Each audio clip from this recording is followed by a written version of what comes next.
It's that good. Yeah, It's that good. You know, just throw out some rotten bananas, hope it lands. But Knock the wings off an airplane. yeah, yeah. Knock helicopters out of the sky. Yeah, so basically keep in mind though that this move, even though it has great crushing abilities, it is minus 21 on block, so every character in this game can launch it. But it's got kind of a weird. It's kind of weird to punish. It's kind of interesting because on hit he'll do an extra kick. Let's show them on hit here. You see that he'll do a extra right kick after he lands it, but on block he only does the single flip. So you have to start punishing it as soon as you block that first hit. It's interesting. You have 12 frames in the air. Like as soon as you block it, you could float them, but you generally wouldn't want to do that since you could get a full launcher anyways. So every character can launch it. You just have to punish it right away. Right, if you're waiting for him to land on the ground, you're pretty much too late. Yeah, I realized that when he lands on the ground, he's pretty much done recovering. You have to start punishing while he's in the air. Yeah, start punishing as soon as he lifts his feet off the ground. Or off your face. Yeah, basically. So keep in mind it's minus 21, so even like slow characters like slower launch characters like Steve can launch it as well with up forward 2 and stuff like that. He has other launchers like for mix-up purposes, he has forward 2 when you mix it up well with his lows. As we discussed earlier, if you press forward, you'll go under them and you can follow up with a full combo. For lows, or if you're about like this range or something, they whiff something and they whiff right in your face and you're already ducking, you could just do a lost anyone, which will still hit from a certain distance, like right here, and then you could just follow up with a combo right there as well. He also has something like Brian's up forward 4, which is up forward 4. It looks similar to Brian's. It also binds as well, so if you catch someone airborne with it, you can also follow up with a combo. And there's like a just frame version or a special version of it. It's not a just frame. It's more of a jump cancel. Jump cancel. You're canceling the first couple frames of up forward 4 to go straight into that move, and to do it, yeah, there you go. So basically it looks a lot faster, and it looks kind of like it has less range almost than the regular version. It skips a couple frames of the startup animation and goes straight into it jumping. And that's the jump. Let's show the difference between. This is the regular version. Well, try to do the fast one first. And this is the jump cancel. Oh, there you go. As you can see, his back foot is already off the ground when you do the jump cancel version compared to the regular one where you see him kind of slide it forward before it takes off. Cool. Yeah, it just looks a little. I think it's a little faster, and other than that, the move is exactly the same. Okay, so I think that's most of his launchers. Most of the useful ones that you'll he also has a couple of counter hit launchers, such as counter hit down forward 2, which will stun. Oh right, that move is dumb. It has some slight high crush frames. It's not very reliable though, and the tracking on it is pretty bad. But it's safe. It's safe. It's 15 frames. It's minus 9 on block. Other than that, just try to use it when you think your opponents are getting a little too aggressive, and you want a slightly safer option than randomly throwing out an up forward 3 or something. So yeah, we have that. How's the tracking on his down forward 2? Pretty good, or? It's bad. Okay. Yeah. We'll cover that later. He also has a counter hit down back 4, which will trip, but keep in mind that on block it is launch punishable. It will stagger, and Lars will get killed for it. So you can't use it too obviously, but it's good to throw out once in a while, especially with the range it has, and it also tracks pretty well as well. He also has counter hit 4/4 1+2, which is also a flop launcher. He can't really follow up with anything like that, but like I said earlier, he has a manual DE, so you want to follow up with the DE1, which will follow up after a counter hit 4/4 1+2. Yeah, and then you can follow up with a big combo after that. Does DE2 pick up there as well? No, DE2 is slightly too slow. Okay. Yeah, it'll just hit them grounded, but by then they could already tech. As you can see, it didn't even say a combo. Yeah. And, his up forward 4, we discussed about that. He has the generic big up 4, neutral 4, strongest launcher he has.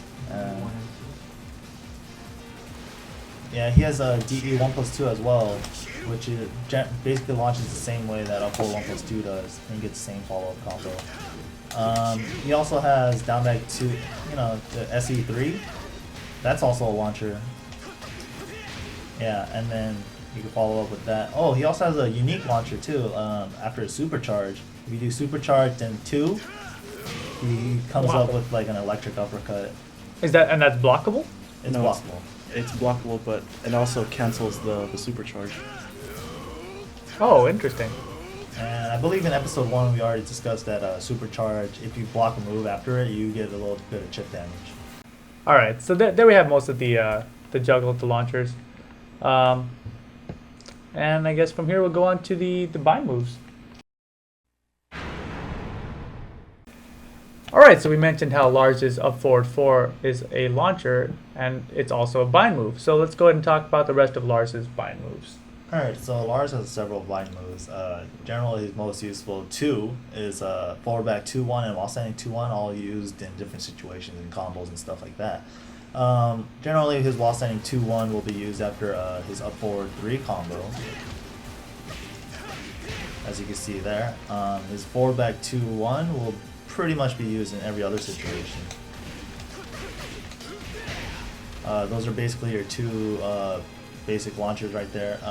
He has a couple other ones like 1-1-1 that binds. Let me get him to the wall here and show you that. He has 1-1-1, the last hit of that binds. He has up forward 4 that binds as well, as we discussed. That binds. He also has forward 3 1+2 DE 1+2 also binds as well. You use that like that. He also has down forward 1+2 that binds. Show you again. That binds as well. He also has a unique up forward 3+4/4 that demon flip thing we talked about. The range needs to be about around here after up forward 3, and then it'll bind. So that's really range dependent. That's a bind. Yeah. So pretty And much it needs a that's- wall. Yeah, it needs a wall. It's pretty much you're never gonna hit that as a bind move. You're never gonna need it. That's pretty much it for his bind moves. Okay. Let's go ahead and talk about his homing moves and his tracking then. Alright, so Lars has 2 homing moves. First one being back 1, 15 frames, -9, +3 on hit, I believe, and on counter hit, same advantage. Obviously, being a homing move, you can't step it either way. And the great part about this is that it has great range, it tracks both ways, and it's pretty fast. So it's one of the best homing moves in my opinion. It's one of the fastest homing moves. Is that right in the game? Yeah, it's one of the fastest. Jin being the fastest at 13, Lars is like not too far away at 15. 15, right? So the next one he has is back 1+2, which it actually has some evasive properties as well. He'll actually dip under some highs and even some lows, some mids, since he takes a little back step before he does the homing move. As you can see, it also has white streaks following it. So that's his other homing move. It's around 21, 22 frames, something like that. And It's -11 on block, but it also wall splats and it does great damage. Yeah, pretty much it for his homing moves. But other than that, he has down back 4 for kind of tracking. Tracks a little bit both ways. It's a little easier to step right with all his other moves, but down back 4, it's there for tracking. He swings his whole leg around on the floor. He's obviously going to track a little bit. The second move I want to talk about, it's basically a homing move, I'm going to say, because his down back 2-1. The second hit of down back 2-1 tracks both ways 100%, which is a great tool. You'll never step this move either way. Oh, see? Yeah, you'll basically never step this move. The second one will always track you down. It's kind of like vanilla Tekken 6 Bob's down 2-1. And so even if you step the first hit one way and try to step the other way for the second hit, it's still going to catch you. Yeah, Yeah. exactly. We'll try it again. I'm trying. It's not happening. Yeah, It's too fast. this guy's pretty good. So basically, down back 2-1 is a nice natural combo string. It does decent damage. It's a little more than back 1, and but for the most part, only the second one's gonna hit. But it's a great tool as just a mid poke and a homing move as well.